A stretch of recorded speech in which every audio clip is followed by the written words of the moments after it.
તો વલસાડ નવસારીમાં તારાજીને લઈ મુખ્યમંત્રીએ પણ વાત કરી છે। મુખ્યમંત્રી ભૂપેન્દ્ર પટેલે જિલ્લા કલેક્ટરો સાથે વાતચીત કરી।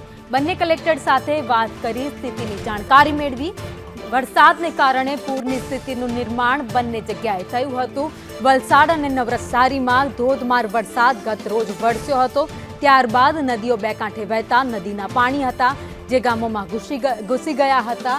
ભારે વરસાદને કારણે આ સ્થિતિનું નિર્માણ થયું હતું। ત્યારબાદ આજે મુખ્યમંત્રી ભૂપેન્દ્ર પટેલે બંને જિલ્લાના કલેક્ટરો સાથે વાતચીત કરી હતી। ફોનલાઈન પર તેમણે વાતચીત કરી અને ત્યારબાદ ત્યાંની સ્થિતિનો તાગ પણ મેળવ્યો છે।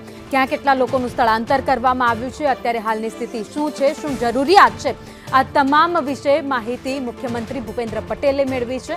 જે દ્રશ્યો તમે જોઈ રહ્યા છો, મુખ્યમંત્રી ભૂપેન્દ્ર પટેલ ફોન પર વાતચીત કલેક્ટર સાથે કરતા દેખાય।